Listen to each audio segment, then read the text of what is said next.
कुंभी पाक नर कौन सा ए गोमती माऊ बैठ जाओ, जोरदार ताली बजाओ माता बहनों के लिए। भाव होता है कि माखन चढ़ाई जो माता बहन का भाग लेकर आई है।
बालपण हंस खेल गवायो जीवन ऐस आराम करे, बुढ़ापा में होयो रोग लो खींच खींच कर पाँव धरे तो मानस ने चेतवे घर का घर की गाड़ी चोली गाड़ी, घर की गाड़ी चोली गाड़ी सतबुद्धियों मत खावे लो चेत सके तो चेत मानवी लिप गिर गावे लो सके तो चेत मानवी लिप गिर गावे राम सुमर ले जन्म कर ले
बोलो कृष्ण कन्हैया लाल जय हो। इस भजन में बतायो कि चेतो कर लियो नहीं तो बाद में पछताओला कौला कथा हुई मैं तो बात कर गई आगे। जिंदगी का कोई भरोसा नहीं है, इसलिए समय रहते हुए अपना कल्याण कर लो। अब कह रहे हैं नरकों की बता रहे हैं कि राम जी का नाम लेने से, भजन कीर्तन करने से स्वप्न में भी यमराज के दर्शन नहीं होते। फिर राम को नाम ले हुआ तो यमराज का दर्शन को नहीं होता, सपनों ही गोलियों का दिख। बोले किसको नहीं, कौन है उदाहरण देकर समझाओ।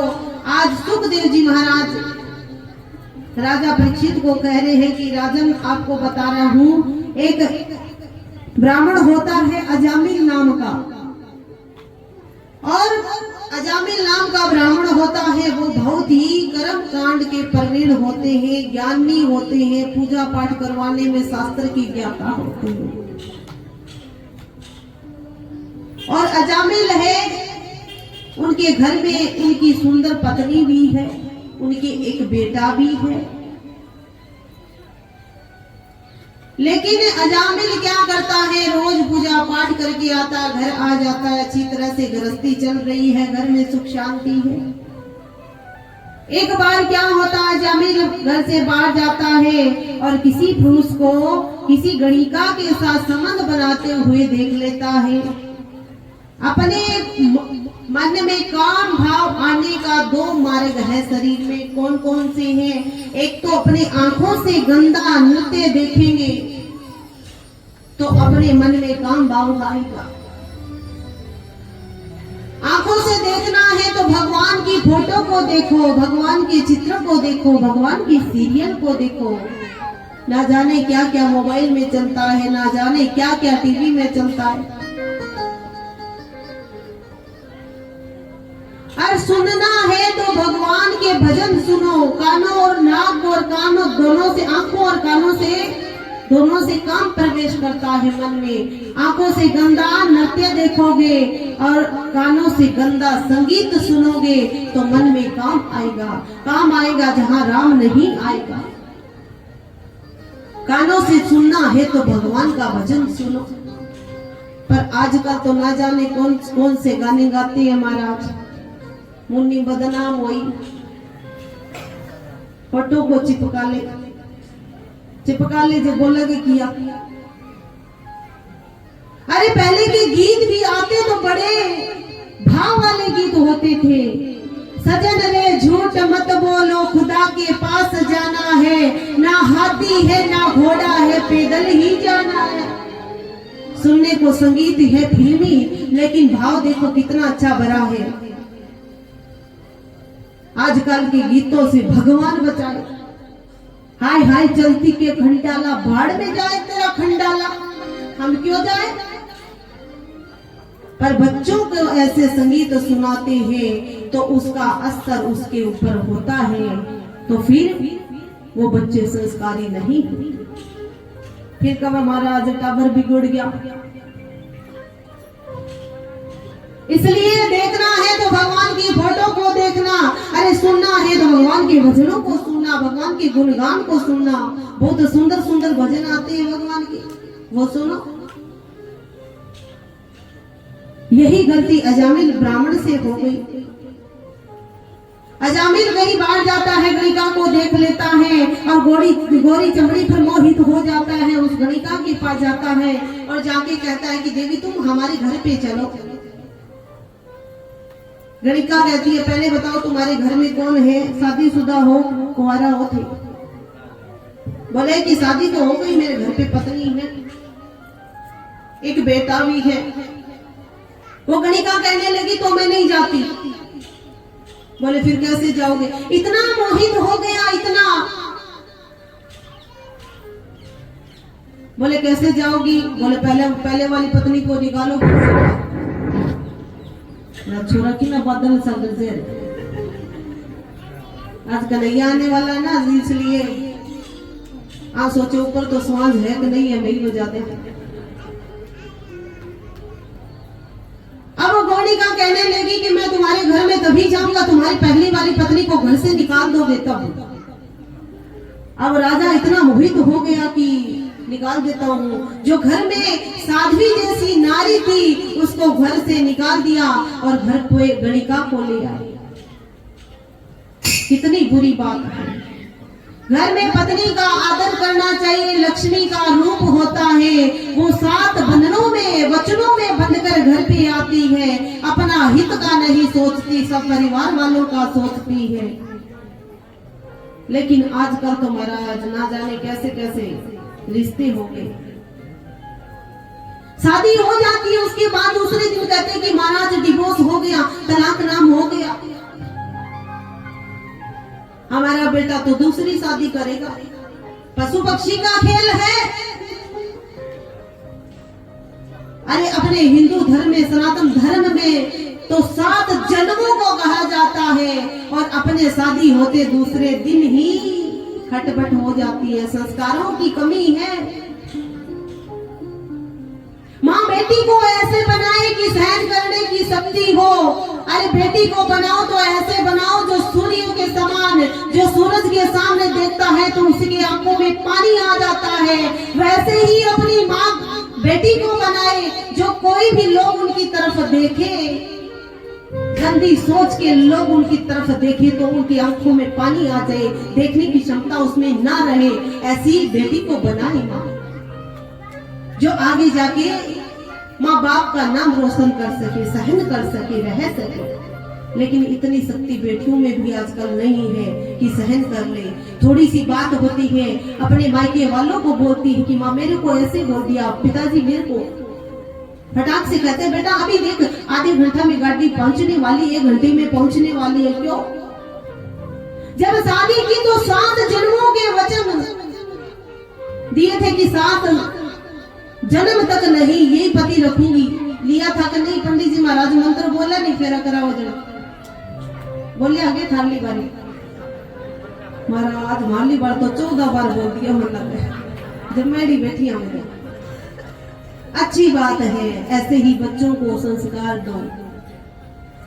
अपने तो फिर भी ठीक है और विदेशों में जाते हैं तो बहुत बुरा हाल। हम एक बार विदेश में भी गए कथा करने के लिए, तो वहां पे क्या हुआ, यहीं के लोग थे वो, तो वो लोग वही रहते हैं और मेरे पास आगे किसी स्त्री को लेके आया एक भाई और आके कहने लगा कि दीदी जी प्रणाम। मैंने कहा भाई प्रणाम। बोले ये मेरी पत्नी है। मैंने कहा अच्छी बात है। बोले अभी तक इसके साथ शादी नहीं की मैंने। फिर बोले दीदी पहले वाली पत्नी थी उसको मैंने छोड़ दिया, 4 बच्चे थे उनके। फिर वो पत्नी बोलने लगी, जो नई पत्नी वो बोलने लगी कि मैं भी दीदी मेरे पति को छोड़ के आई हूँ, इसके साथ शादी करूंगी। मैं भी 3 बच्चों को छोड़ के आई हूँ। मैंने कहा भगवान भला करे तेरा। फिर वो आदमी बोला, मैंने कहा फिर आपने शादी कर ली? बोले नहीं शादी तो नहीं की, लेकिन करेंगे, रहते साथ में ही हैं पर करेंगे। अरे ऐसा गंदा माहौल हो रखा है, 7 जन्मों का क्या 1 जन्म का भी नहीं निभा सकते। अब क्या होगा उन बच्चों का, क्या होगा उन बच्चों का? दोनों तरफ बच्चे तड़प रहे हैं, किसी का कुछ नहीं जा रहा, आगे से पीछा ही भला होता है। इसलिए जो भगवान ने ठाकुर जी ने पति परमेश्वर दिया है उसके पीछे सुख दुख गरीबी अमीरी के अंदर एक रस रहना चाहिए, उनका साथ देना चाहिए। ऐसे ही बच्चों को संस्कार देना चाहिए। लेकिन न जाने दुनिया वाले लोगों को क्या हो गया। यही संगीत का प्रभाव है, आंखों की दृष्टि गंदी हो गई है, उसकी वजह से ये सब हो रहा। 2 मिनट कुछ सूचना, उसके बाद गौ माता की जय।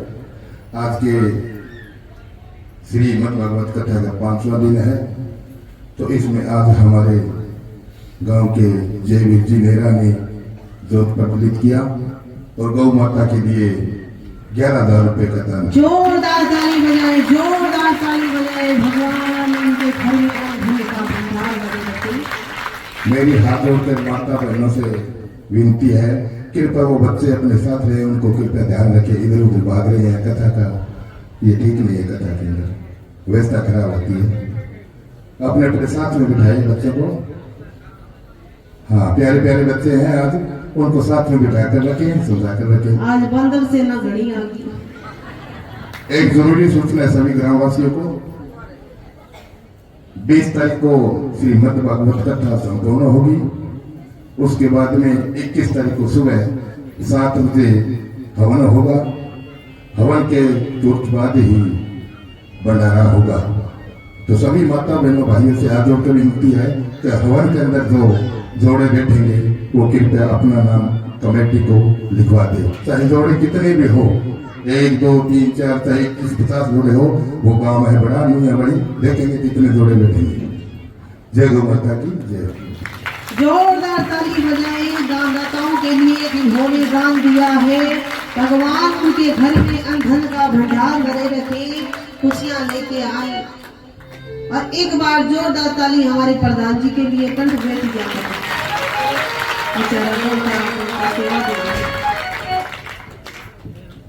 देखो सब गांव की कथा है, गौशाला भी सब लोगों की है, तो इसमें ये नहीं होता कि ये बोल रहा है, ये कर रहा है, ये प्रधान है, ये बोले, सब प्रधान है, सबकी गौ माता है। कोई भी सेवा कर सकता है, कोई भी दान दे सकता है, कोई भी कार्य कर सकता है। पर ठाकुर जी महाराज समर्थवान बनाते हैं, आगे जाने की शक्ति देते हैं, आगे जाके काम करने की क्षमता जिसको देता है वो ही कर सकता है। जोरदार ताली सभी गांव वालों के लिए। बोलो कृष्ण कन्हैया लाल की जय हो। अब अजामिल क्या करता है, उस गणिका को घर पे ले आता है और उस नारी को घर से निकाल देता, अपने पहले वाली पत्नी को। वो बेचारी छोटे से बच्चों को लेके अपने माँ की वहां चली जाती थी। अब इधर क्या होता है, जब अजामिल ब्राह्मण है, पूजा पाठ करने के लिए सवेरे स्नान करके बैठता है, तो गणिका धन की होती है। गणिका कहती है, क्या नाक वाक बंद करके सुबह सुबह बैठ जाते हो, जाओ धन कमा के लेके आओ। अब तो अजामिल बेचारा धन कमाने के लिए जाता है।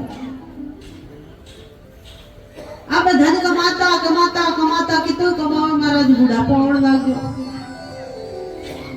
9 बच्चे हो जाते हैं। अब तो धन कमाता कमाता गणिका कहती और लेके आओ, और लेके आओ, और लेके आओ। ऐसे करते करते चोर डाकू बन जाता है, क्योंकि धन कमाया नहीं जाता, चोरी करने लग जाता है। चोरी करते करते बड़ा डाकू बन जाता है, और ब्राह्मण है, शराब पीने लग जाता है, मांस मदिरा करने लग जाता है,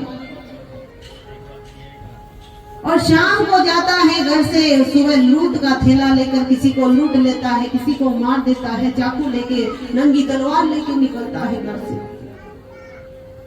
एक बार क्या होता है, अजामिल डाकू के नाम से जाने लगा। वो ब्राह्मण बच्चे भी ढूंढने लगे, और जब वो निकलता तो सारे गांव वाले, सारे शहर के जो दुकानें थी वो बंद कर देते कि अजामिल डाकू आ रहा है, लूट कर ले जाएगा।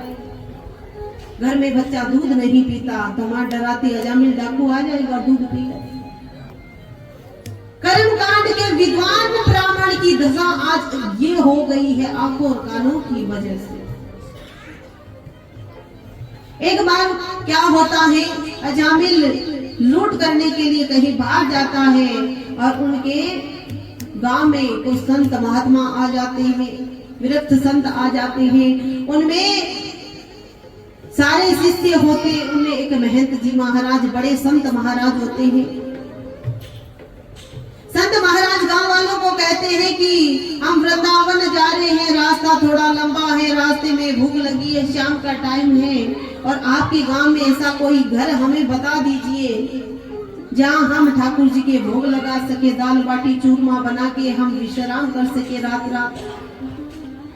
लेकिन गांव में कुछ नटखट बच्चे भी होते हैं। उन्होंने कहा कि भगत का घर तुम्हें बताएं क्या? बोले हाँ, भगत का घर ही बता दो। अब बेचारे संत सरल स्वभाव के होते हैं, उन्हें क्या पता। उन बच्चों ने कहा कि तुम जाओ अजामिल के घर जाओ, वो ब्राह्मण है और इतना बड़ा भक्त है कि तुम्हारी सेवा भी करेगा और तुम्हें दक्षिणा भी दे देगा। अब तो उनको क्या पता, महाराज जी चले गए बेचारे मंडली को लेकर। अजामिल के दरवाजे पर जाते हैं, जाके दरवाजा खटखटाते हैं, अजामिल जी घर पे हो, पंडित जी घर पे हो। अब पंडित जी तो लूट का थैला लेके निकला है घर से, भर के लेके आएगा। पर उनकी पत्नी है गणिका, वो दौड़ी दौड़ी आती है, आकर जब देखती है कि संत महात्मा अपने द्वार पर आई है, देखकर कहती है कि आइए महात्मा जी, आई। महात्मा जी कहते हैं कि भगत अजामिल का घर है क्या? अब भगत का नाम सुनती है तो गणिका कहती है कि महात्मा जी मेरे पति तो भगत तो नहीं है।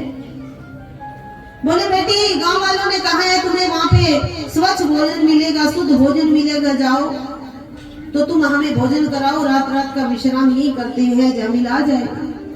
गणिका को आंखों से पानी आ गया और रोने लगी। संत महात्मा के आगे कहने लगी कि महात्मा जी मैं आपको यहाँ भोजन करने का नहीं बोल सकती। मेरे पति कोई भक्त नहीं है, बहुत बड़ा डाकू है, मदिरा पान करता है, मांस भक्षण करता है और मेरे हाथ का तो तुम पानी भी नहीं पी सकते। मेरी माँ ने कहा था संत महात्माओं से कभी झूठ नहीं बोलना चाहिए। महात्मा जी आपको सच बताती हूँ, मेरे हाथ से तो आप भोजन नहीं कर सकते। संत महात्मा कहते हैं चलो कोई बात नहीं, हम चले जाते हैं।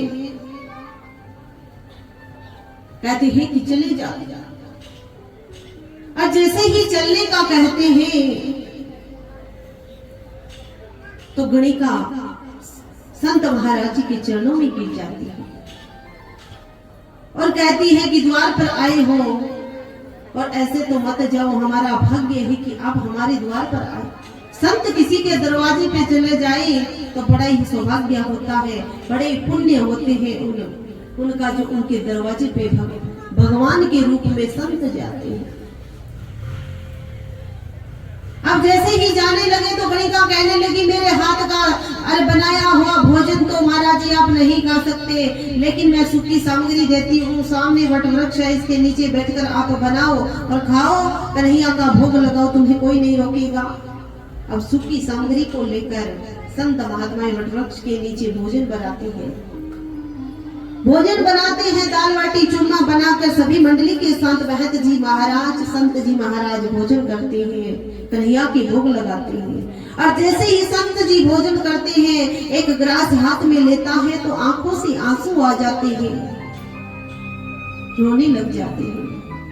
और जैसे ही महाराज रोते हैं, संत जी रोते हैं, तो जो छोटे छोटे शिष्य होते हैं वो कहते हैं कि महंत जी आप रो क्यों रहे हो?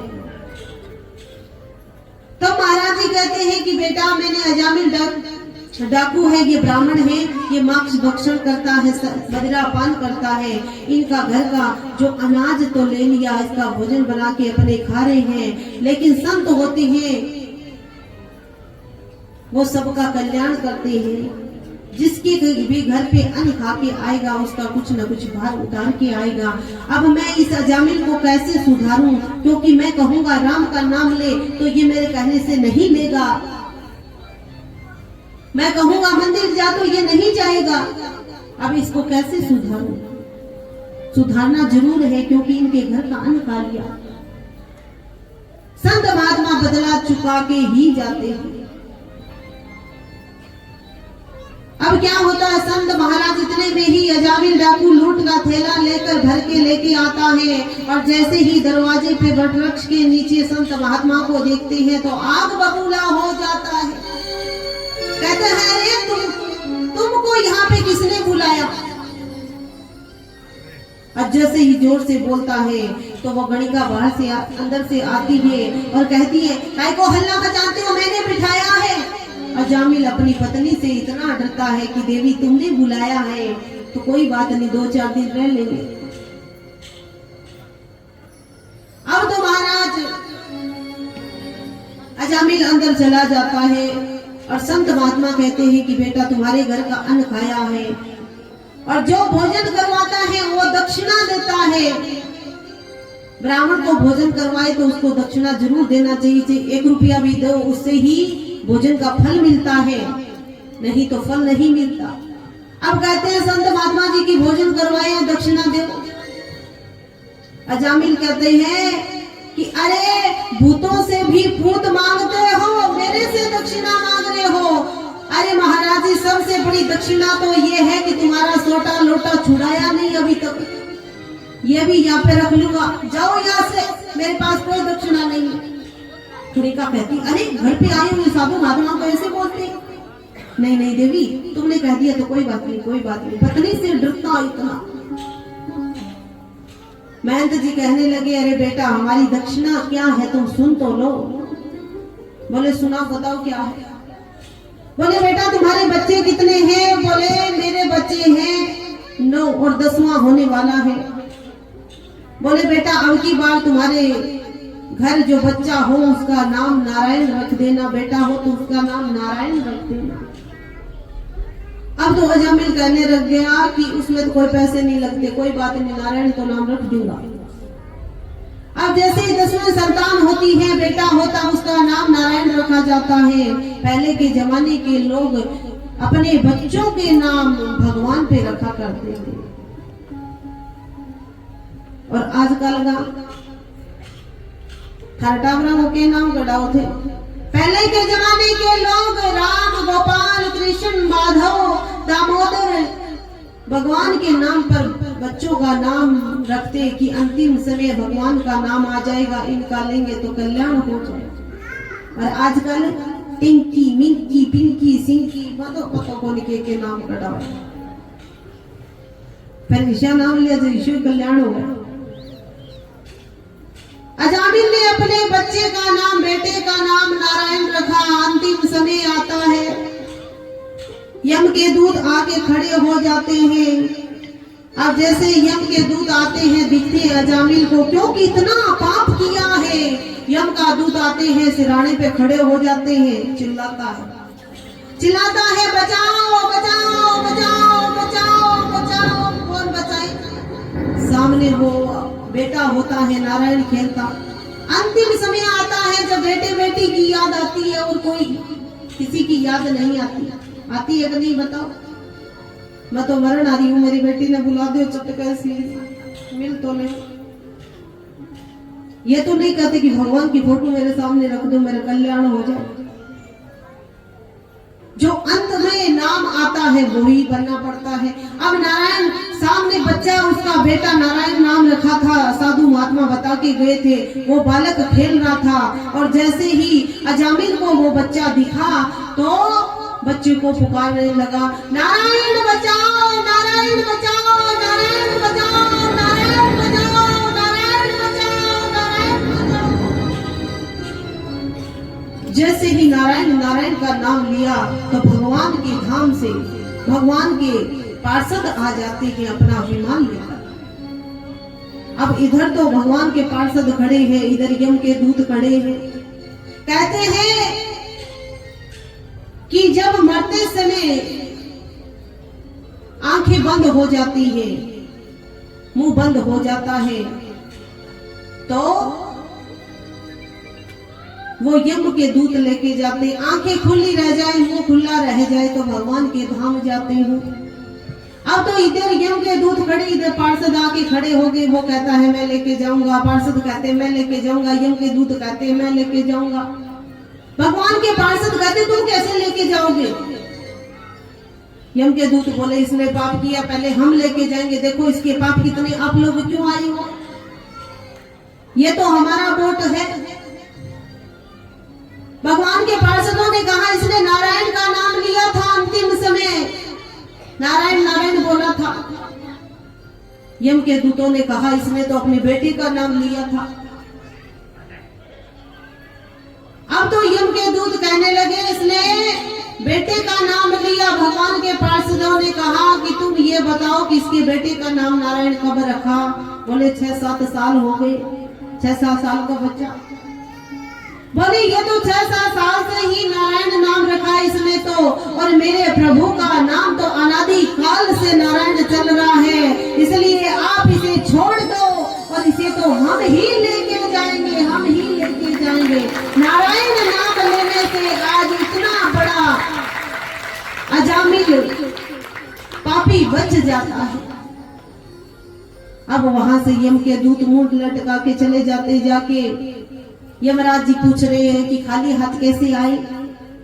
तो कहने लगे कि भगवान हम तो लेने के लिए उनको लेने गए, लेकिन वहां तो 4 हाथों वाले प्रभु की 4 पार्षद आ गए अपना विमान लेकर।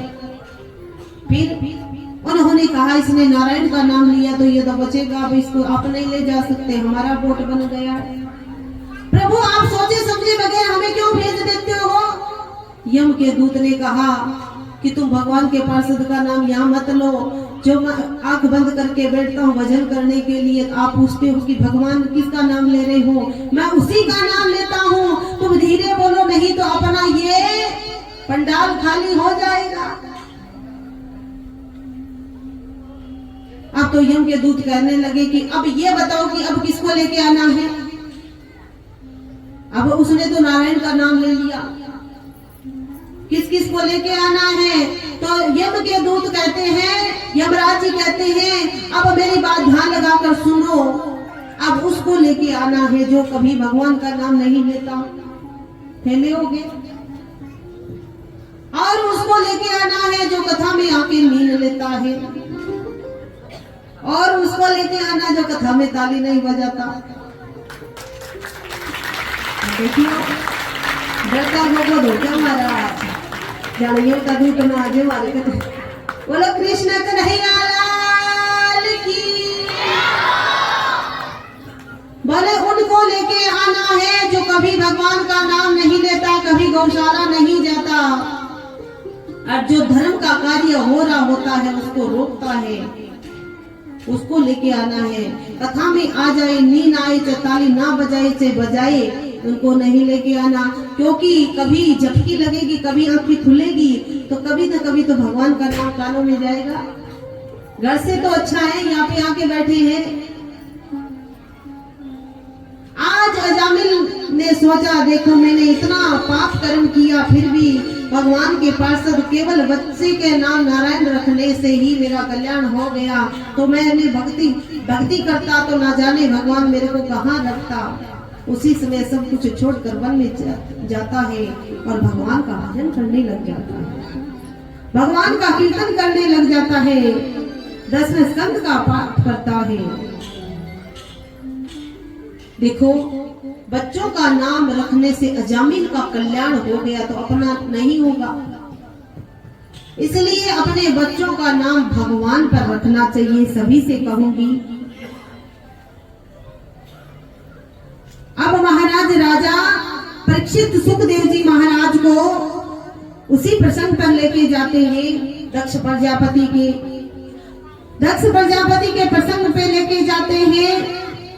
उनके 11,000 पुत्रों के विरुद्ध होने की कथा सुनाई जाती है, और देवता लोगों की सभा में गुरुदेव का अपमान किया जाता है। बृहस्पति जी रूठ कर चले जाते हैं, विश्वामित्र जी महाराज दूसरा गुरु बनाते हैं,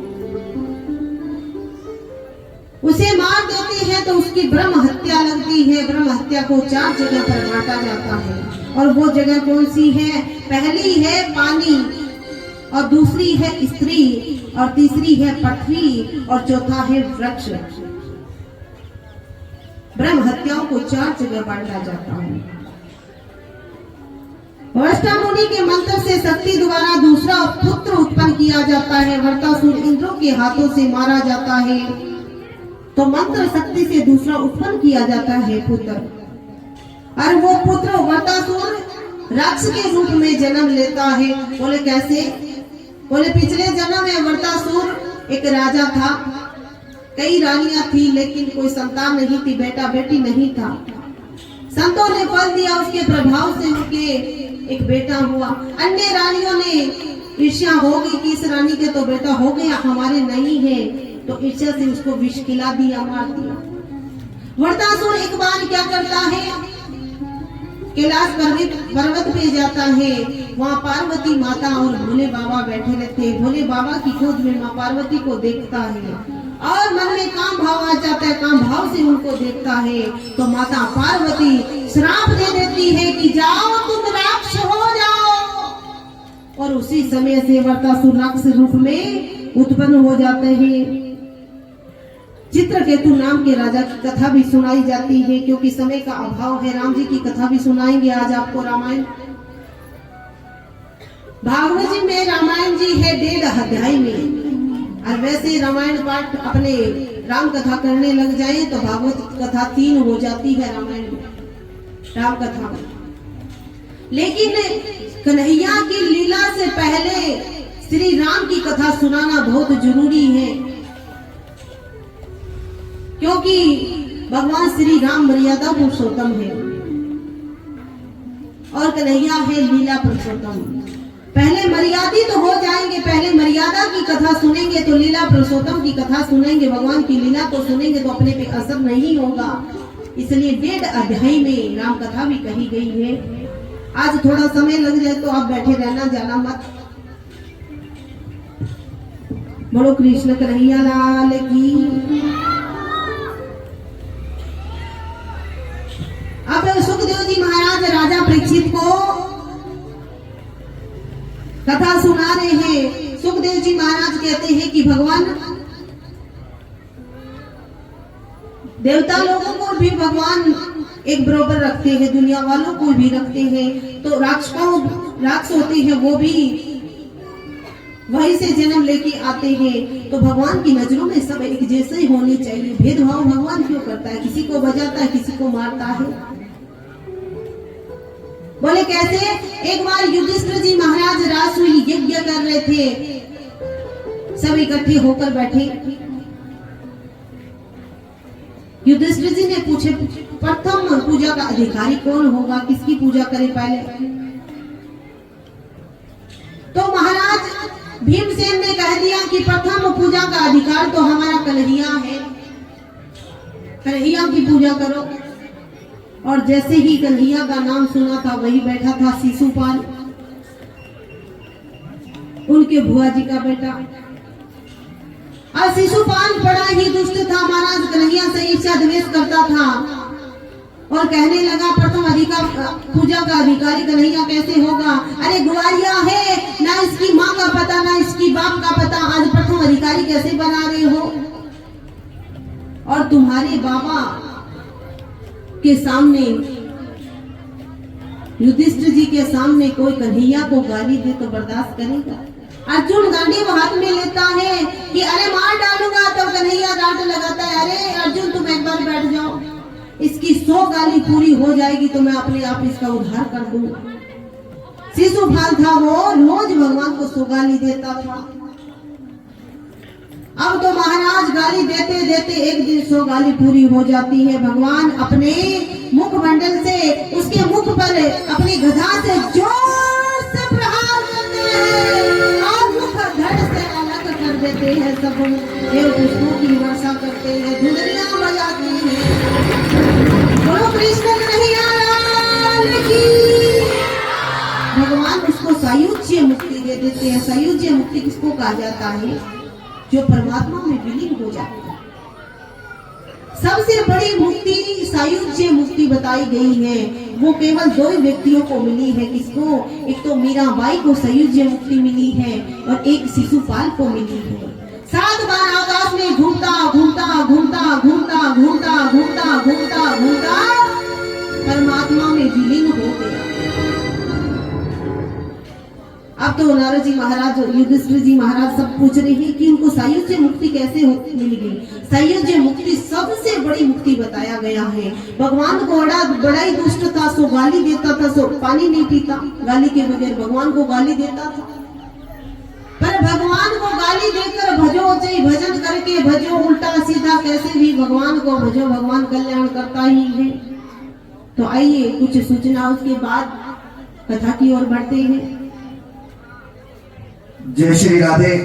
जिन दानी सज्जनों ने दरिया दिल समंदर करके जो दान दिया है वो सूची इस प्रकार है। 100 रुपए श्री संजय कुमार सलोक लीलू राम जी भाट, 100 रुपए गुप्तदान, 100 रुपए गुप्तदान, 100 रुपए गुप्तदान, 500 रुपए राजेंद्र सलोक सुभाष जी प्रजाति, 500 रुपए कर्नेल सिंह जी सुमरा, 1100 रुपए धर्मपाल बाना रोहिणावाली, 1100 रुपए चंदन सिंह जी पटवारी, एक बड़ी कढ़ाई गुड्डी उर्फ कौशल्या पुत्री पूरा सिंह जलंधरा, 2100 रुपए भजनलाल जी सहारण, 3100 रुपए दयाराम जी स्वामी, 500 रुपए सीताराम सरसुआ, 1100 रुपया विशालिया खेड़ा गौशाला कमेटी, जोरदार तालियां बजाते रहिए, जोरदार 1100 रुपए शिषपाल जी मेहरा, 500 रुपए मोहनलाल प्रजाति, 200 रुपए पवन सिंह जी शास्त्री गांव पिलालिया वाली ढाणी, 1021 रुपए करिश्मा पोती लीलू राम जी सरसुआ, 500 रुपए, निर्मला जी देवी बहन दलीप जी सोनी 1100 रुपए गुप्तदान, 200 रुपए जगतपाल जी मेहरा, 1000 रुपए गुप्तदान, 500 रुपए गुप्तदान, 1100 रुपए राम प्रताप जी जैनी, 501 रुपए बद्री प्रसाद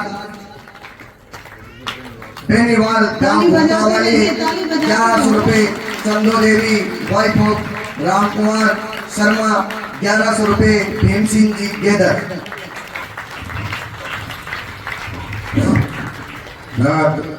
दीदी ने बताया था बुढ़ापा पेंशन के लिए हमारी श्री राम भक्त हनुमान गौशाला में जिन मेरे बड़े बुजुर्गों ने जो पेंशन बुढ़ापा पेंशन सरकार बनाती है जब से शुरू की है उसमें से कुछ योगदान दिया है।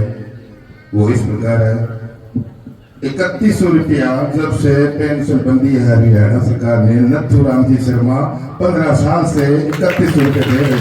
जोरदार तालियां बजाएं उनके लिए, जोरदार तालियां। अभी पिछले शायद साल 1.5 साल या 2 साल हो गए पता नहीं जब से पेंशन बंदी है किशन जी सहारण वो 3100 रुपये जब से पेंशन शुरू हुई है जब से शुरू कर जोरदार तालियां बजाएं।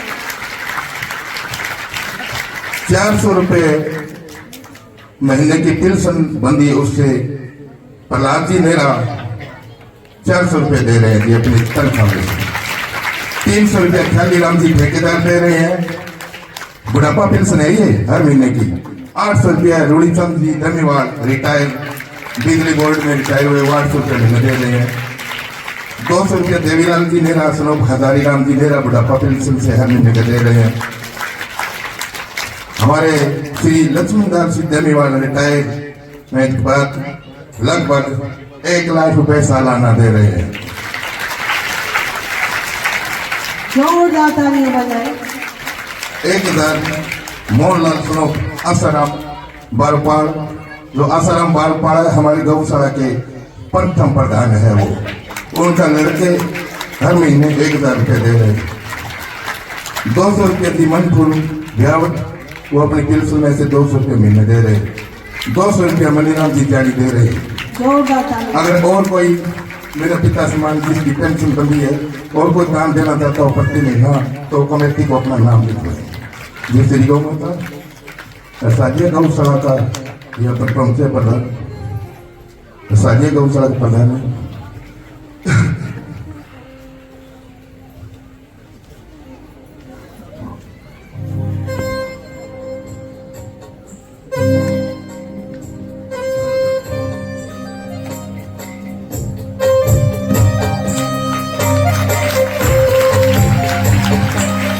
जोरदार तालियों से स्वागत करेंगे।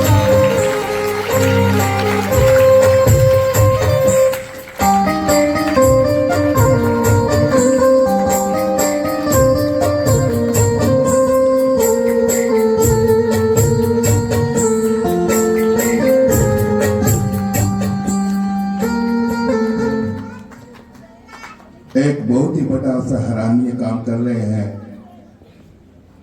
वो है जी हमारे गांव नुयावाड़ी के श्री सतपाल जी बड़दत्ती। वो मेरे तो याद नहीं कितने पौधे लगा दिए, हजारों में लगाए, 1 लाखों में लगाए, पूरे गांव का एक रिकॉर्ड है। जोरदार तालियां बजाएं। जोरदार तालियां।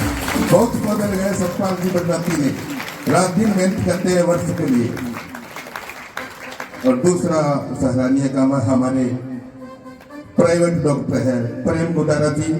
वो जब जब गौशाला में जरूरत पड़ती है, गाय बीमार है, बछड़ा बीमार है, तो हमारी कमेटी जब भी रात को 12 बजे फोन करते हैं वो पहुंचते हैं। जोरदार तालियां बजाएं। अच्छा 21 तारीख को भंडारा है, उस भंडारे के लिए जो भी गौ माता को दान देता है वो तो अलग से है, सभी को देना है, हर घर दे रही है। हमारी कमेटी के जो सदस्य हैं उन्होंने अलग से दान दिया है, वो भंडारे के लिए दिया है। श्री जगदीश जी गोस्वामी ने 15,000 रुपये भंडारे के दिए अलग गौ माता को दिए जा रहे हैं। हमारे कैशियर है, हमारे कैशियर अकाउंट श्री कालूराम जी कारगवाड़ है, वो कमेटी को 11,000 रुपये अलग से भंडारे के लिए दिए हैं। जोरदार तालियां। अगर गौ अलग से भंडारे के लिए क्यों देना चाहता है? गौ माता के दान में से मत देना, तो गौ माता को तो जितना देना है वो देना ही देना है। अगर किसी भाई की अलग से गौ भंडारे के लिए को दान देना है तो वो कमेटी को लिखवाए। जय गौ माता की, जय श्री कृष्ण।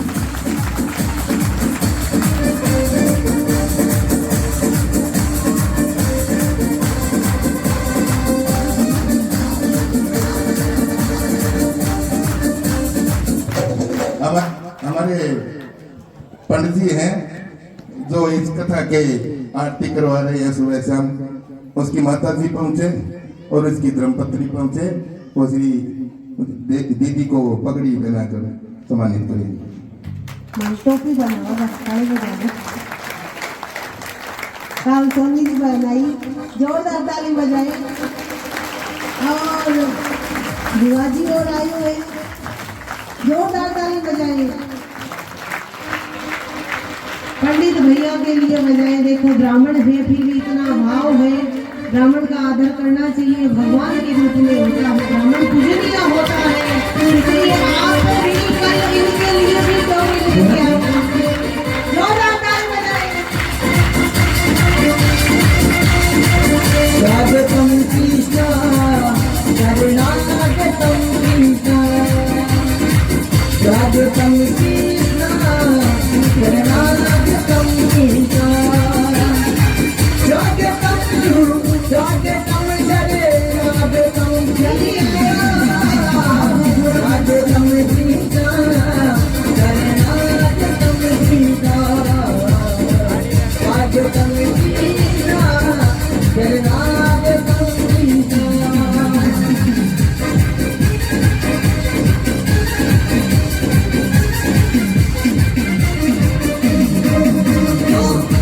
बोलेंगे हैप्पी बर्थडे टू यू। आज इनकी बर्थडे ना हो, हैप्पी बर्थडे है महाराज। जन्मदिन क्या करते हैं बड़े बड़े, आज इनके बेटे का जन्मदिन भी है। जोरदार ताली बजाएं। गौ माता इनके जीवन में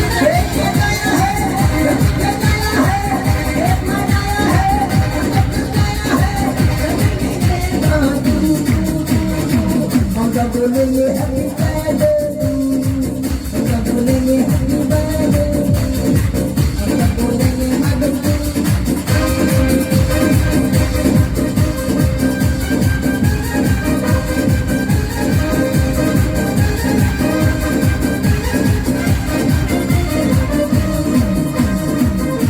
बोलेंगे हैप्पी बर्थडे टू यू, हम सब बोलेंगे हैप्पी बर्थडे टू यू।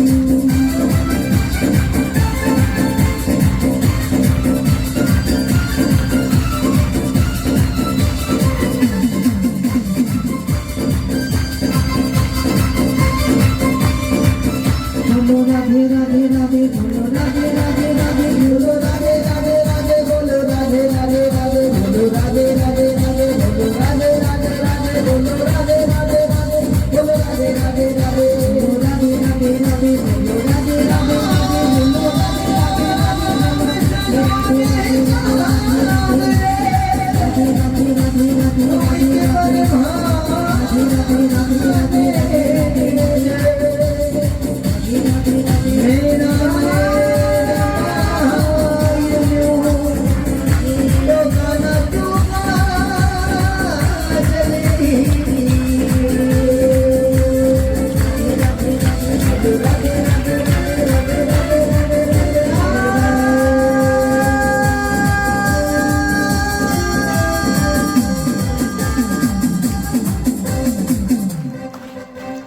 बोलो कृष्ण कन्हैया लाल की जय हो, सांवरिया सेठ की जय हो, भागवत महापुराण की जय हो, माता की जय हो।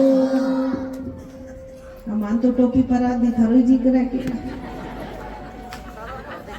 महाराज मैं भी टोपी पहना कहीं पर आई को नहीं देखा।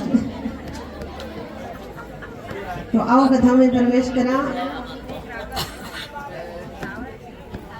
आज सुखदेव जी महाराज राजा परीक्षित को कथा सुना रहे हैं और कह रहे हैं कि राजन कल मैंने कथा हिरण्यकश्यप की सुनाई थी। उनका भाई था हिरण्याक्ष। हिरण्यकश बड़ा ही दुष्ट था महाराज, उनका वध भगवान ने कर दिया। 12 भगवान बन के आए तब उनका वध कर दिया। तो उनके मन में, हिरण्यकश्यप के मन में, उनके भाई के मन में ईर्ष्या आ गई कि मेरे भाई का वध कर दिया, अब तो कन्हैया के साथ मेरा कुछ लागा देगा नहीं है। हिरण्यकश्यप की पत्नी का नाम है कयादु। कयादु के 3 पुत्र हुए महाराज। और इंद्र आया, हिरण्यकश्यप तपस्या करने के लिए गए, पत्नी से कह के गए कि मैं तपस्या करके आऊंगा। भगवान बोले बाबा से कुछ मांग के लेके आऊंगा। अब पीछे से क्या होता, इंद्र आता है और 3 उनके पुत्र होते हैं, उनको ले जाते हैं और मार देते हैं। जब हिरण्यकश्यप वापस आता है तो उनके मन में और ईर्ष्या हो जाती है देवताओं के प्रति। अब तो कहते हैं कोई नारायण का नाम ले लेगा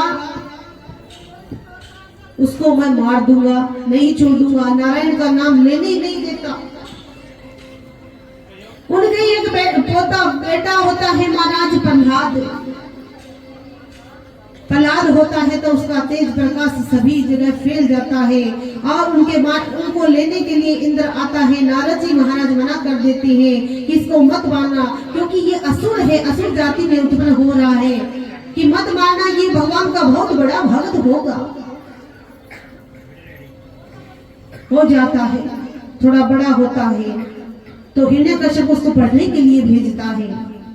अपना ही विद्यालय होता है और आचार्य सांडक अमर शुक्राचार्य के पुत्र हैं, उनका विद्यालय, उसमें उनको भेजा जाता है प्रहलाद जी महाराज को। अब प्रहलाद जी महाराज को पढ़ के आते हैं तो हिरण्यकश्यप पूछता अपने बेटे से, बेटा तुम क्या पढ़ के आए हो? तो प्रहलाद जी महाराज कहते हैं कि पिताजी, कन्हैया के चरणों में प्रीति होनी चाहिए सबकी। जो बोलने की शक्ति दे रहा है ये कन्हैया ही दे रहा है, भगवान ही दे रहा है। जो अपने को जन्म मिला है तो इनके ही प्रताप से मिला है। जो कुछ करता है दिन रात सुबह खाना पीना अपना जो भी लालन पालन सब करता है ये भगवान ही करता है। बोले फिर भाई पिताजी कन्हैया के चरणों में प्रीति होनी चाहिए सर। अब जैसे ही कहता है कि नारायण के चरणों में प्रीति होनी चाहिए तो महाराज आग बबूला हो उठता हिरण्यकश्यप। अरे मेरा वो दुश्मन है, उसका नाम मत लेना मेरे सामने। आज तो ले लिया कोई बात नहीं, लेकिन आज के बाद मेरे सामने उनका नाम मत लेना। गुरुजी को समाचार भिजवाते हैं कि मेरा बेटा नारायण का नाम लेता है, मेरे ही विद्यालय में नारायण का नाम लिया है, आज के बाद नारायण का नाम ले लिया तो पहले दंड तुम्हें मिलेगा, फिर मेरे बेटे को मिलेगा। अब तो नारद प्रहलाद जी महाराज पढ़ के आते हैं, दूसरे दिन फिर स्कूल जाते हैं। स्कूल में नारायण के बारे में कुछ बताया जाता है।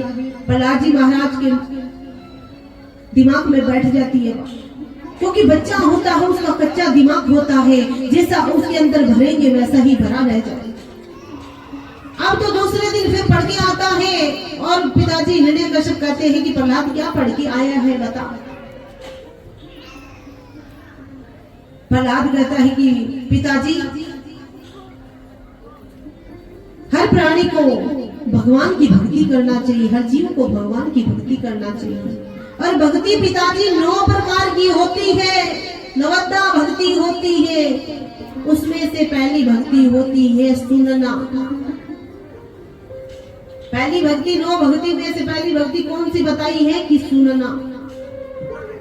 भगवान का गुणगान सुनना चाहिए। घर पे भी कोई बात हो जाए तो सुनना चाहिए, बोलना नहीं चाहिए। कौन कौन बोला है? गुस्सा आ जाए। एक माता का भाई जी मैंने गुस्सा होता है, मैं के माता पानी पी लिए कर मुंह भर लिया कर पानी से, गुस्सा नहीं आएगा। जब भी गुस्सा आए तो 10 मिनट राधे राधे राधे राधे कर लिया कर, हमें तो गुस्सा आता ही नहीं है। अब जब किसी से ईर्ष्या नहीं करोगे तो गुस्सा नहीं आएगा, लालच नहीं होगा मन में तो गुस्सा नहीं आएगा। जब कोई अन्याय होता हुआ हो, कहीं गौ माता का वध होता हो, कुंवारी कन्या के विवाह में विघ्न पड़ता हो, तब गुस्सा करना अनिवार्य है। लेकिन ऐसा नहीं छोटी छोटी बात पर गुस्सा कर लिया। महाराज 5-5 किलो का मुंह बनाकर घूम रहे हैं, एड़ियां फट जाएगी इतना वजन से, इसलिए नहीं करना चाहिए। आज प्रहलाद जी महाराज अपने पिताजी को कहते हैं, पिताजी भक्ति 9 प्रकार की होती है। पहली भक्ति है सुनना, जो भी सुनाया जाता है सुन, भगवान के गुणगान को सुनना चाहिए। जैसे ये सुनता है कि भक्ति 9 प्रकार की होती है, तो अरे प्रहलाद, मैंने कहा था नारायण का नाम नहीं लेना, भगवान का नाम, भक्ति के बारे में मेरे को क्यों बता रहा है? अरे तेरे को किसने बड़बोला बना दिया? तेरे गुरुजी को संदेश भिजवाया था कि नारायण का नाम नहीं लेना चाहिए, फिर भी तू ले रहा है। अब तो प्रहलाद जी को पकड़ लिया जाता है और कहते हैं कि आपके पास स्कूल नहीं जाएगा, जेल में बंद कर देते हैं और जलती हुई अग्नि के अंदर प्रहलाद जी को फेंका जाता है। जल के अंदर फेंके जाते हैं, शेर के आगे डाल देते हैं। कर जागो राते साइया, मान सके ना कोई, अरे बाल भी भागा कर सके जग बेरी हो। अगर रखवाला कन्हैया है तो कुछ भी हो जाए, कोई भी बाल भागा करने वाला नहीं है। पीछे माताओं के लिए स्थान बनाए, भाई लोग आगे हो जाओ और उनको दे दो आधी जगह, क्योंकि आपका पंडाल थोड़ी खाली है। और माताएं, बोलो कृष्ण कन्हैया लाल की। अब जब प्रहलाद जी को अग्नि में फेंका जाता है, जल में फेंका जाता है, तो क्या होता है? असुरों के बालक वो है, वो प्रहलाद जी को कहते हैं कि तुम नारायण का नाम मत लिया करो, जल्दी से सेट हो जाओ।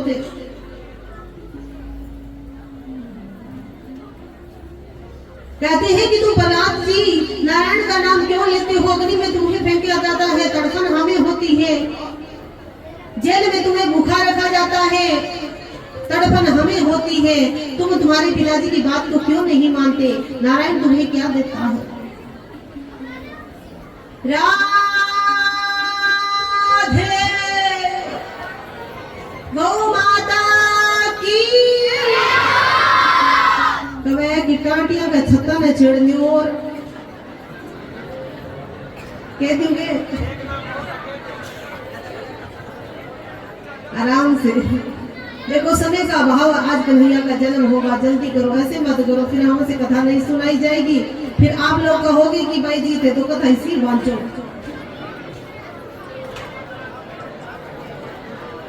कृष्ण कन्हैया लाल की, गौ माता की। मेरो प्यारो नंद लाल किशोरी राधे, मेरो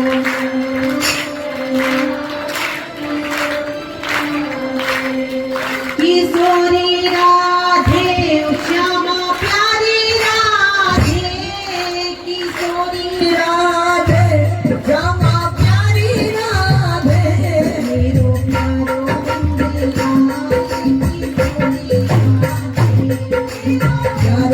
नंद लाल किशोरी राधे,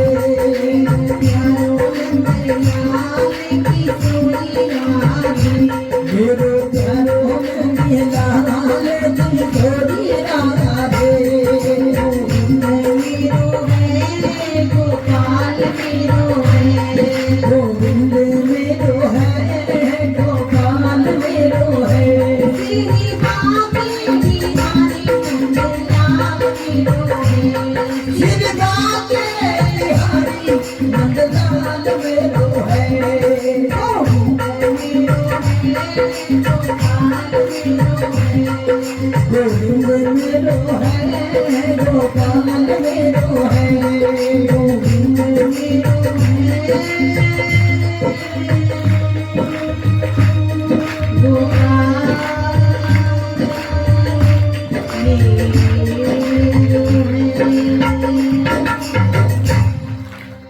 बोलो कृष्ण कन्हैया लाल की जय हो, गौ माता की जय हो। अब शांत रहना, मत बोलना। आपको डर नहीं लगता हमसे? पिछली बार महाराज जी आया अब तो पत्तो को नहीं हिलने देता। अब थे तो एडा मोटा हिलन लाग रहा पत्तो छोड़े 80-80 किलो का हिलन लाग रहा के करा में। बोलो कृष्ण कन्हैया लाल की। प्रहलाद जी महाराज को जल में फेंका जाता, अग्नि में जलाया जाता है, जेल में रखा भूखा रखा जाता है। असुर बालक कहते हैं कि अरे प्रहलाद तुम ऐसा क्यों करते हो, नारायण का नाम मत लिया करो, क्या बिगड़ जाएगा, कम से कम तुम्हारे पिताजी तुम्हें डांट नहीं लगाएंगे और आपके साथ साथ हमें भी लगता है दंड मिलेगा। बताओ क्या देता है तुम्हारा नारायण। अरे पालन पोषण करती है माँ, दूध पिलाती है गौ माता और कमा के लेके आते हैं पिताजी, तो तुम बताओ नारायण तुम्हें क्या देता है। असुरों के बालक प्रहलाद जी महाराज को कह रहे। अब प्रहलाद जी महाराज कह रहे हैं कि कोई बात नहीं, तुम कह रहे हो धन जो कमा के पिताजी धन लेके आते हैं, तुम बताओ क्या धन वो साथ में गया है किसी के। बोले नहीं गया। माँ रोटी बना के देती है तो कोई बात नहीं, पेटी तो भरता है। तुम ये बताओ कि पशु पक्षी होते हैं, चिड़िया होती है, उसको कौन बना के देता है, फिर भी पेट भरती है कि नहीं। बोले हाँ भरती है। तो फिर किस बात का घमंड कर रहे हो, किस बात के लिए मेरे को सुना रहे हो। अरे साथ में जाएगा तो भगवान का नाम जाएगा, कोई माता जाएगा ना पिता जाएंगे ना भाई जाएंगे, कोई भी साथ में नहीं जाएंगे, मेरा नारायण ही मेरे साथ रहेगा। मैं तो नारायण का नाम लेऊंगा। तू बता मेरा क्या बिगाड़ दिया, उन्होंने जल में फेंक दिया तो अग्नि में जला रहे तो क्या बिगड़ गया मेरा। बुआ जी की गोद में बैठा के अग्नि में जलाया गया। बुआ कितनी बुआई हुई है यहाँ पे, हमारे तो एक बुआ आई हुई है। बुलाया था हमने, बोला बुआ को बुलाओ। अब बुआ जी को के गोद में प्रहलाद जी को बिठाकर जलाया जाता है। बुआ हल्ला मचाती है, हाय जल गए, हाय जल गए, हाय जल गए। लेकिन होलिका आती है तो बस जलाते हो कि नहीं बताओ। थोड़ा समय का अभाव है, नहीं तो विस्तार से आपको बताती। अब प्रहलाद जी महाराज कहते हैं मैं तो नारायण का नाम लेऊंगा। अब दूसरे दिन स्कूल में भेजा जाता है, गुरुजी को समाचार भिजवा देते हैं कि मेरा बेटा नारायण का नाम नहीं लेना चाहिए, अब मैं इनको सुधार के भेज रहा हूँ। गुरुजी कहते हैं कि कोई बात नहीं लेने दूंगा, आने दो। प्रहलाद जी महाराज जाते स्कूल में, जाते ही बच्चों से बातें करते हैं, बच्चों को कहते हैं कि चलो अपने खेलते हैं। बोले कोई बात नहीं खेल लेंगे। असुरों के बालक कहते हैं प्रहलाद जी खेलेंगे तो सही, लेकिन तुम्हारे नारायण का नाम मत लेना। बोला क्यों लेऊंगा, नहीं तो मैं तुम्हारे साथ नहीं खेल सकता। खेल खेलेंगे तो अपने ऐसा खेल खेलेंगे जिसमें मेरे प्रभु का नाम आ जाए।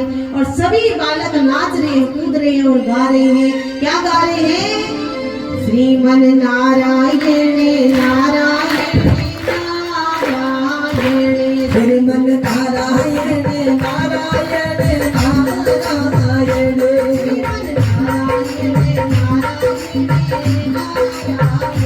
श्रीमन नारायण नारायण नारायण,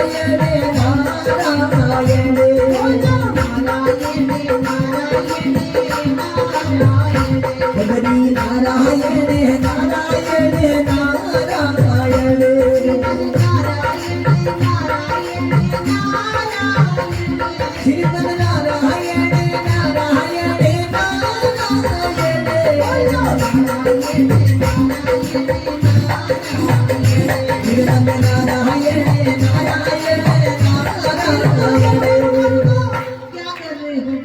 पता लगा नारायण नारायण कौन कर रहा है। अभी हिरण्यकश्यप आ गया तो बुरा हाल कर देगा सबका। गुरुजी ने कहा अपने शिष्यों को कि तुम जाओ उनको रोको, नहीं तो आ गया हिरण्यकश्यप तो इसके साथ साथ अपने को भी दंडित करेगा। अब जो वो शिष्य होते हैं वो जाते हैं उनके पास, और बच्चे लोग होते हैं छोटे छोटे। प्रहलाद जी महाराज बच्चों के बीच में नाच रहे हैं और गा रहे हैं। जाके कहते हैं क्या करे हो बंद करो इसे।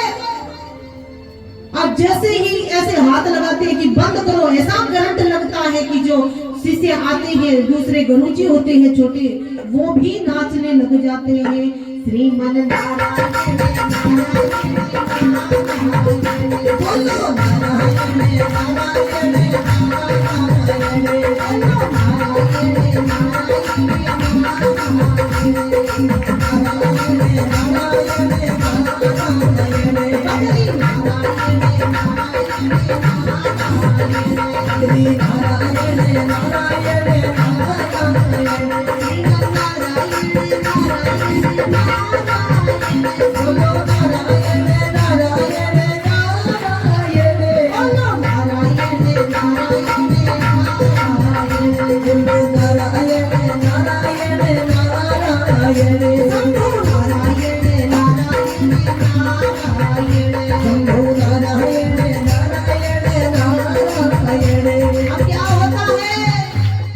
गुरु जी को लगता है कि अभी तक आई नहीं, और भी जोर से आवाज आ रही है, क्योंकि सभी लोग नारायण नारायण कर रहे हैं। आप भी कर रहे हो कि नहीं? गुरु जी कहते हैं कि वो पार्षद गए हैं, वो भी वापस नहीं आए। और गुरु जी ने सोचा कि मैं चला जाता हूँ, और गुरु जी जाते हैं उधर से नारायण नारायण कर रहे होते हैं, और जाके कह रहे अरे अरे क्या कर रहे हो तुम, रोको इसे। अब जैसे गुरुजी बच्चों के और पार्षदों के हाथ लगाते हैं तो गुरुजी भी नाचने लग जाते हैं। श्रीमन नारायण नारायण नारायण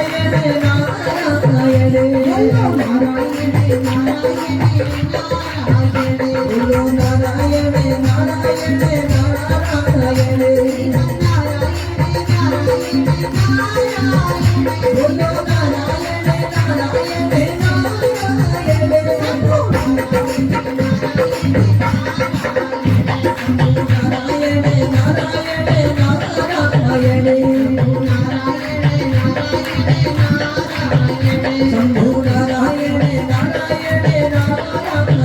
हिरण्यकश्यप को पता लगता है कि मेरे दुश्मन का नाम कौन ले रहा है, नारायण का, और दौड़े दौड़े आते हैं। वहाँ पे गुरुजी और पार्षद बच्चे नाच रहे होते हैं। श्रीमन नारायण नारायण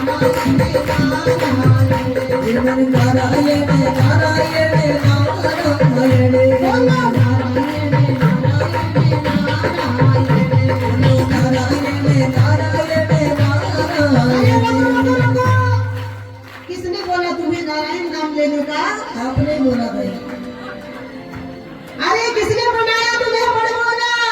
मैंने कहा था मेरे दुश्मन का नाम नहीं लेना, तुम क्यों ले रहे हो? रुक जाओ। अब तो महाराज प्रहलाद जी को पकड़ लेते हैं। उन्होंने जोर से ही दहाड़ लगाई है। हिरण्यकश्यप ने पास में आके हाथ लगाता उनके तो वो ही नाचने लग जाता, पर वो जोर से ही आवाज लगाई, सब रुक जाते हैं। अब प्रहलाद जी महाराज को पकड़ लेते और कहते हैं किसने सिखाया तेरे को? अरे गुरुजी को बोला था तेरी कि नारायण का नाम ले, खुद ही नचवा रहा है, देखना कीर्तन कर करवा के। अब तो पकड़ लेते हैं प्रहलाद जी को और लेके आते हैं और कहते हैं कि बताओ तुम्हारा नारायण कहाँ है? प्रहलाद कहते हैं कि पिताजी मेरा नारायण सब जगह है। बैठ जाओ माता जी। मेरा नारायण सब जगह है, मिट्टी के कण कण में मेरे नारायण का वास है।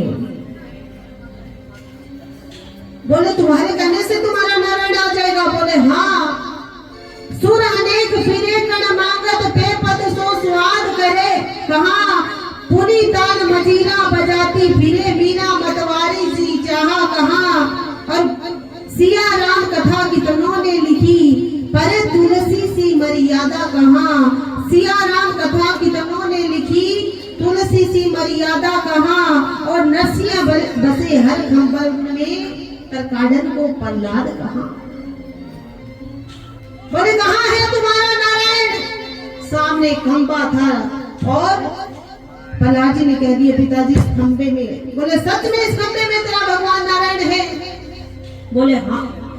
तलवार ली हाथ में हिरण्यकश्यप ने और खंबे पर जोर से प्रहार किया और उसमें मेरे नरसिंह भगवान प्रकट हो गए। बोलिए नरसिंह भगवान करते हुए जोर जोर से दहाड़ कर रही है। बड़े बड़े नाखून है, मुख है शेर का, शरीर है मनुष्य का। आ हा करते हुए अब नरसिंह भगवान आ रहे हैं, बैठ कर रहे हैं। भगवान कैसा रूप बना के आते हैं, संत महात्मा कह रहे हैं। और कैसे नाथ कैसे नरसिंह रूप बनायो, नाथ कैसे नरसिंह रूप बनायो, कैसे नरसिंह रूप बनायो,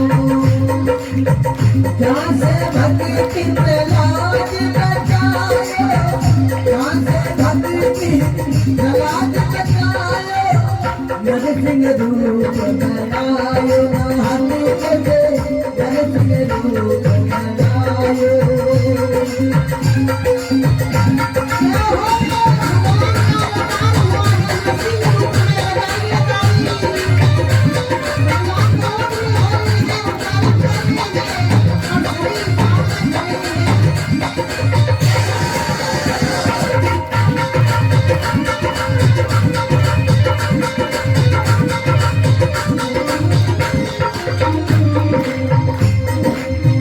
ना कोई तुम्हारा पीता कहावे, ना कोई जननी गाया, ना तुम्हारा पिता कहलावे, ना तुम्हारा ना कोई तुम्हारा पीता कहावे, ना कोई जननी गाया। हमने पार पे गटे में हरि जी, हमने पार पे गटे में यही हकीकत आया, नाथ कैसे नरसिंह रूप बनाया,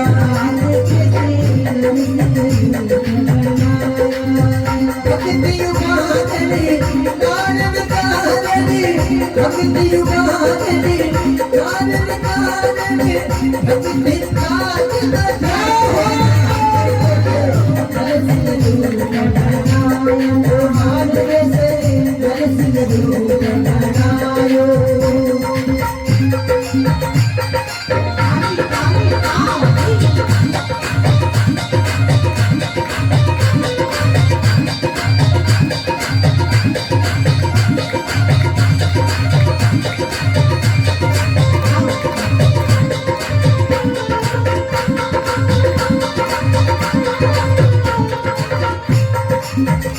आधा रूप धरा प्रभु का, आधा सिंह सुहाया,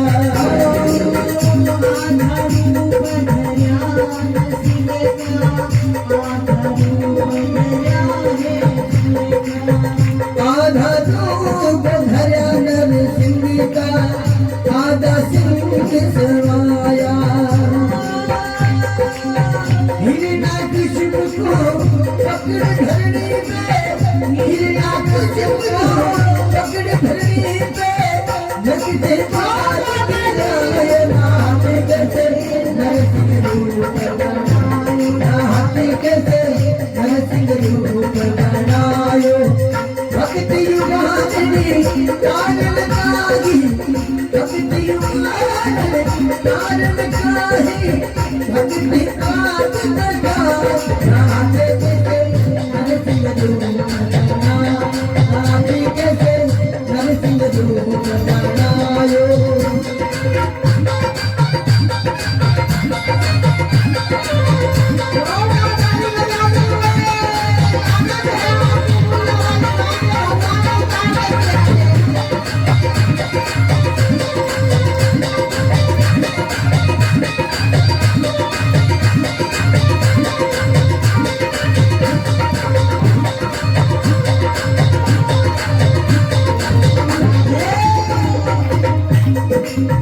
ब्रजन सुन कर देवलोकन से ब्रह्मा जी की सब आए, ब्रजन सुन कर देवलोकन से ब्रह्मा जी की सब आए।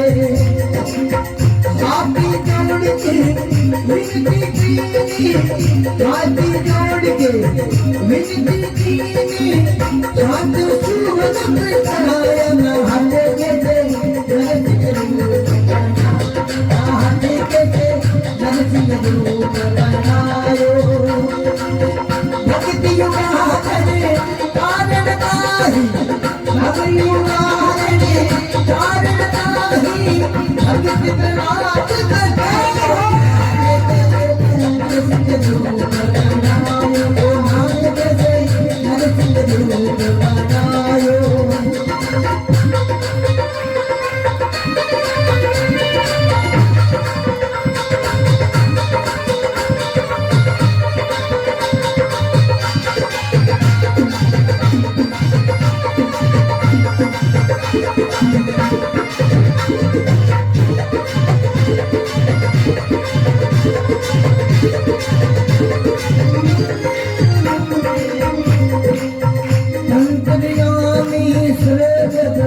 जग बनाया वृंदानंद सत्य कर सबको वृंदानंद सत्य कर सबको यही प्राप दिखायो नाथ कैसे नरसिंह रूप बनायो नाथ कैसे नरसिंह रूप बनायो भक्ति युगाने कारण काहि भक्ति युगाने कारण काहि भक्ति काज बताए नाथ कैसे नरसिंह रूप बनायो ओ नाथ कैसे नरसिंह रूप बनायो नाथ कैसे नरसिंह रूप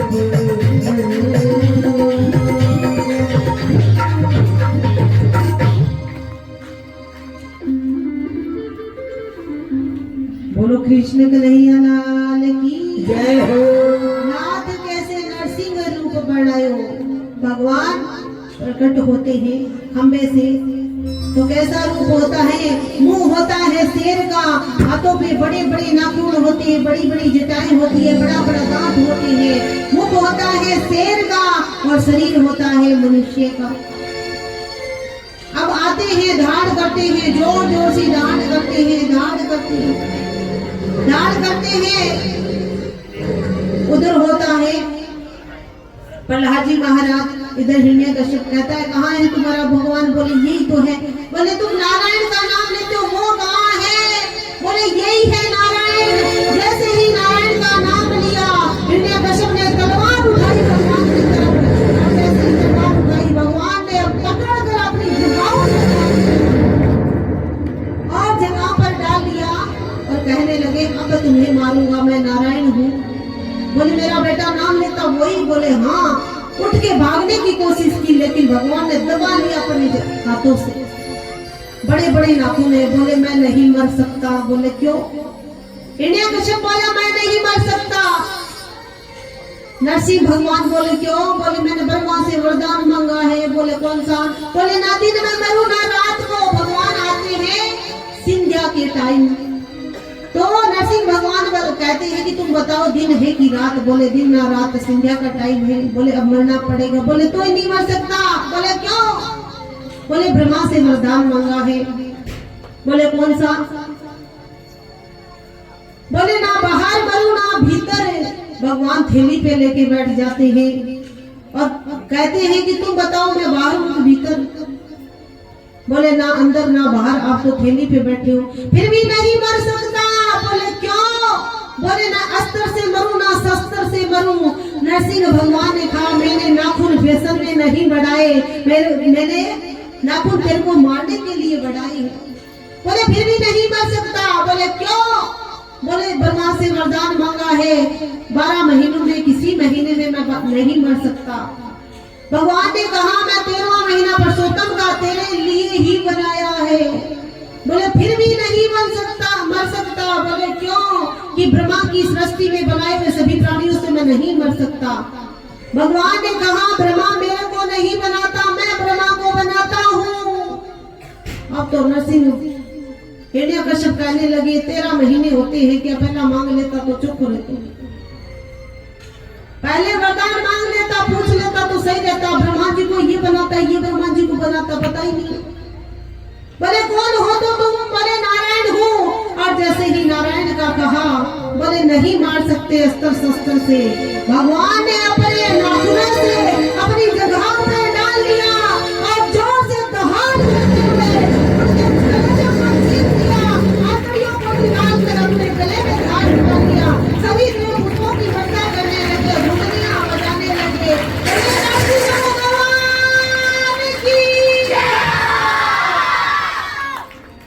अब तो महाराज मर गया, फिर भी भगवान का क्रोध शांत नहीं हो।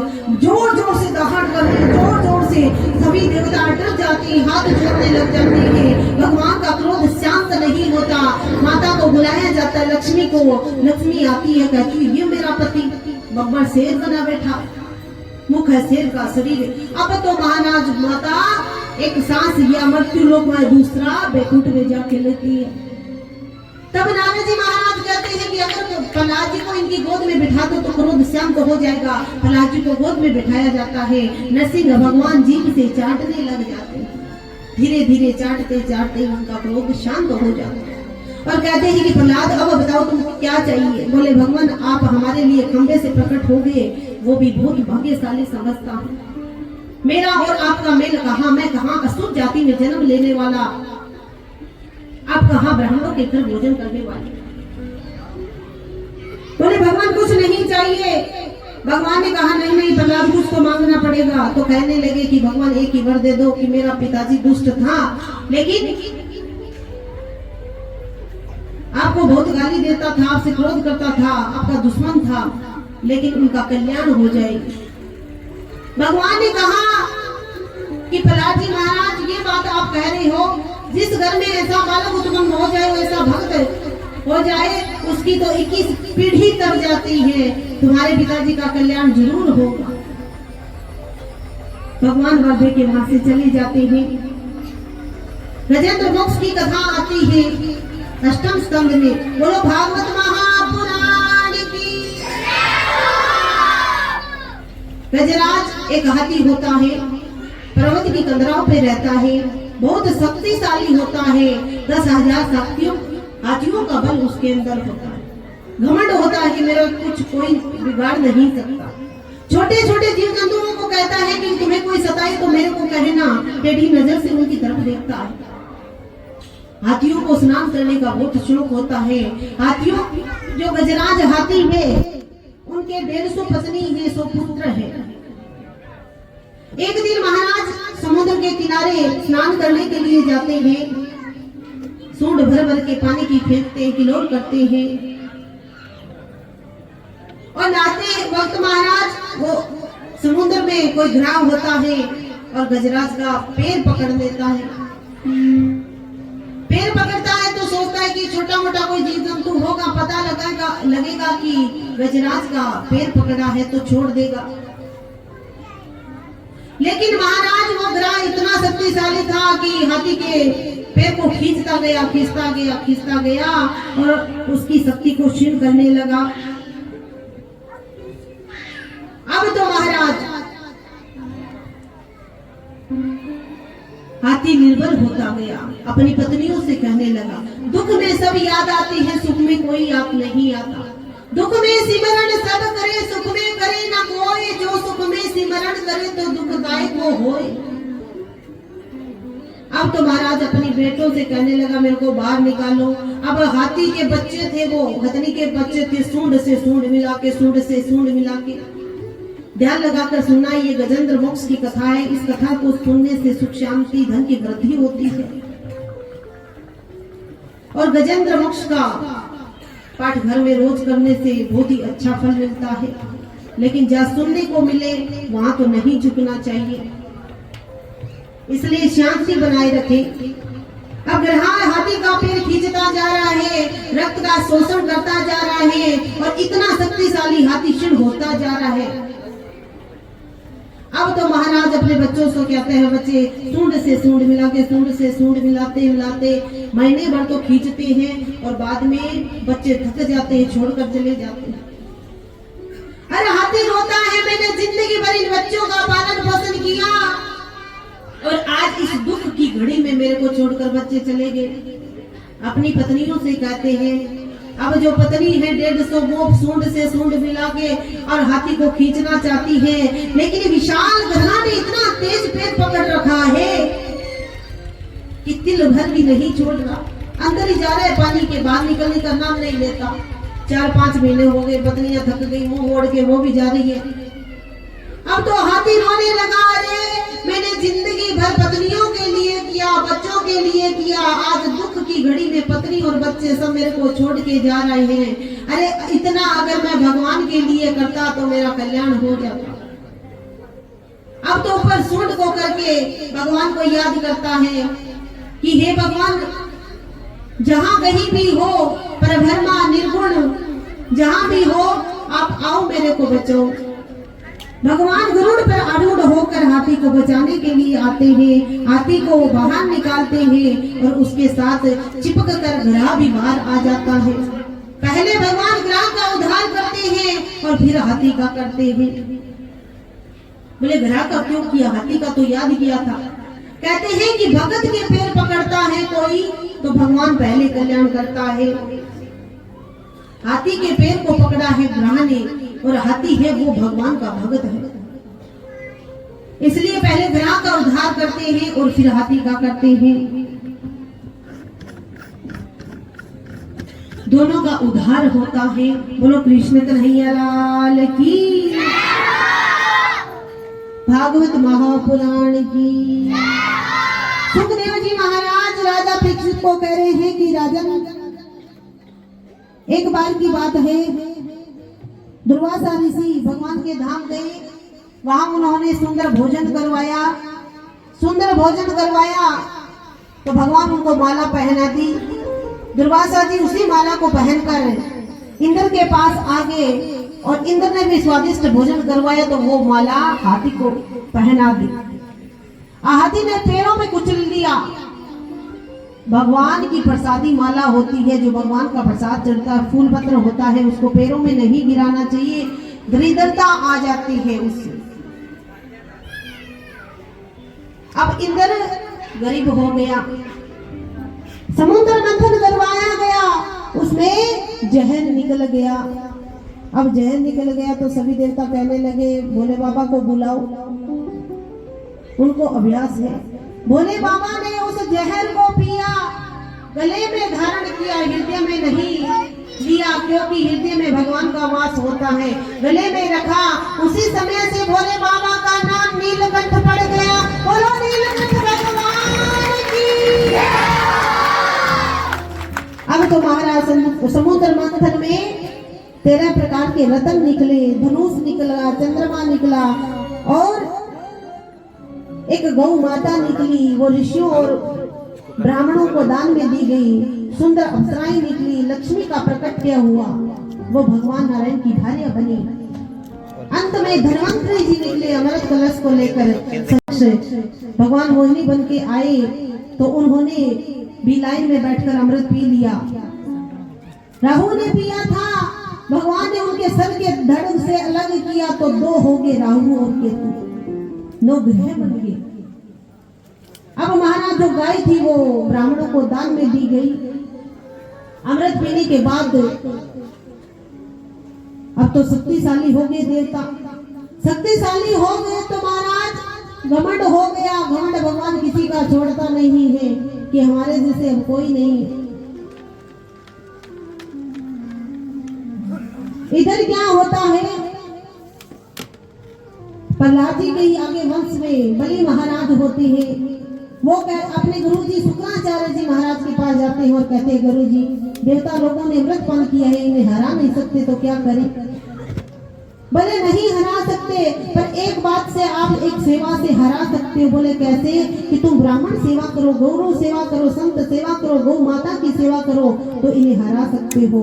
और जो बलि महाराज है प्रहलाद जी के पुत्र, वो इतनी गौ माता की सेवा करी, इतनी सेवा करी कि दैत्य कुल में उत्पन्न होने के बाद सब कुछ देवताओं से लूट लिया।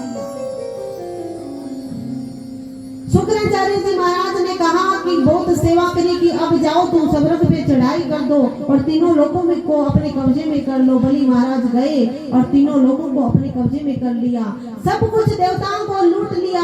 अब देवताओं की माता का नाम अदिति है, उसके मन में चिंता होगी। जब बेटे का सब कुछ जाता है तो ज्यादा चिंता माँ होती है।